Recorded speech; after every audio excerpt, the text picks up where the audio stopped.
சண்முகம் ஒரு சாதாரண நடுத்தர குடும்பத்தை சேர்ந்தவர். குடும்பத்தில் பெரிய வசதி எதுவும் இல்லை.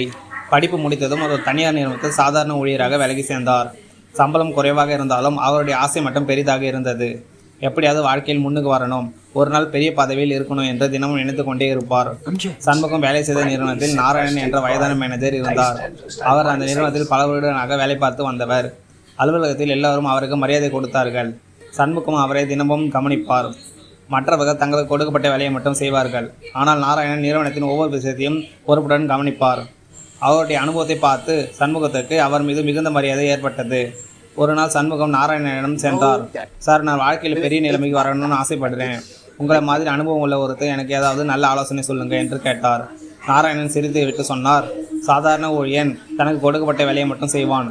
ஆனால் முன்னேற நினைக்கிறவன் தனக்கு கொடுக்கப்படாத பொறுப்பையும் ஏற்றுக்கொள்வான் என்று சொன்னார். சண்முகம் அந்த வார்த்தைகளை மனதில் பதித்து கொண்டார். அடுத்த நாள் முதல் சண்முகம் தன்னுடைய வேலையை வித்தியாசமாக பார்க்க ஆரம்பித்தார். தனக்கு கொடுக்கப்பட்ட வேலையை முடித்துவிட்டு அமைதியாக வீட்டுக்கு செல்வதற்கு பதிலாக மற்ற ஊழியர்களுக்கு உதவினார். நிறுவனத்தின் விற்பனை, வாடிக்கையாளர்கள், செலவுகள், லாபம் என எல்லாவற்றையும் கற்றுக்கொண்டார். சில சக ஊழியர்கள் அவரை பார்த்து கேலி செய்தார்கள். சம்பளம் வாங்குகிற வேலை தானே, எதுக்கு இவ்வளோ பொறுப்பு எடுத்துக்கிறான் என்று கேலி செய்தார்கள். ஆனால் சண்முகம் யாருடைய பேச்சையும் கண்டு கொள்ளவில்லை. அவர் தன்னுடைய இலக்கை மட்டும் நினைத்து கொண்டிருந்தார். ஒரு நாள் நிறுவனத்தின் முக்கிய வாடிக்கையாளர் ஒருவர் ஒப்பந்தத்தை ரத்து செய்யப்போவதாக அறிவித்தார். அலுவலகம் முழுவதும் பரபரப்பானது. மேலதிகாரிகள் என்ன செய்வது என்று ஆலோசித்துக் கொண்டிருந்தார்கள். அப்போது சண்முகம் எழுந்து, சார், நான் அந்த வாடிக்கையாளரை நேரில் சந்தித்து பேசி பார்க்கட்டுமா என்று கேட்டார். அனைவரும் ஆச்சரியப்பட்டார்கள். ஆனால் மேலதிகாரி சம்மதித்தார். சண்முகத்துக்கு அது வெறும் வேலை அல்ல, தன்னுடைய இந்த திறமையை நிரூபிக்க கிடைத்த முதல் பெரிய வாய்ப்பு. சண்முகம் வாடிக்கையாளரை நேரில் சந்தித்தார்.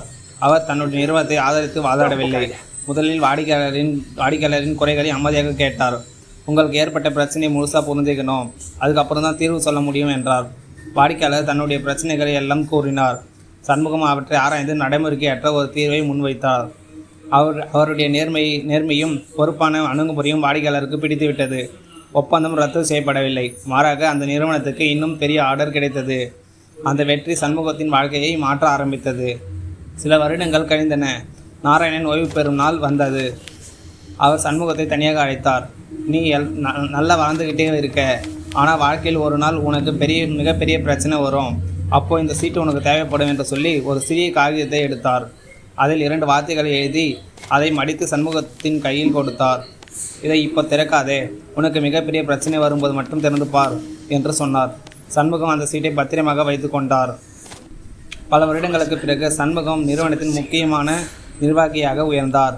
ஆனால் ஒரு நாள் அவர் பொறுப்பில் இருந்த மிகப்பெரிய தொழில் திட்டம் தோல்வியடைந்து விட்டது. நிறுவனத்திற்கு மிகப்பெரிய நஷ்டம் ஏற்பட்டது. மேலதிகாரிகள் சண்முகத்தையே குற்றம் சாட்டினார்கள். அவருடைய பதவி கூட பறிபோகும் நிலை ஏற்பட்டது. அன்று இரவு அலுவலகத்தில் தனியாக உட்கார்ந்திருந்த சண்முகம் மிகவும் வேதனைப்பட்டார். இவ்வளவு வருட உழைப்பும் இப்போ வீணா போயிடுமோ என்று நினைத்தார். அப்போது நாராயணன் கொடுத்த பழைய சீட்டு அவருக்கு ஞாபகம் வந்தது. சண்முகம் அந்த பழைய சீட்டை எடுத்தார். பல வருடங்களாக திறக்காமல் வைத்திருந்த அந்த சீட்டை மெதுவாக திறந்தார். அதில் 2 வார்த்தைகள் மட்டுமே இருந்தன, பொறுமையாக இரு. அந்த வார்த்தைகளை பார்த்தார் சண்முகம். சில நொடிகள் அமைதியாக இருந்தார். அவருக்கு நாராயணனின் அறிவுரை ஞாபகம் வந்தது. தோல்வி வந்தவுடன் முடிவு எடுக்காதே. சண்முகம் அடுத்த நாள் முதல் பிரச்சனையை அமைதியாக ஆய்வு செய்ய ஆரம்பித்தார். தவறு எங்கே நடந்தது என்பதை கண்டுபிடித்தார். புதிய திட்டம் ஒன்றை உருவாக்கினார். சில மாதங்களில் அந்த திட்டம் வெற்றி பெற்றது.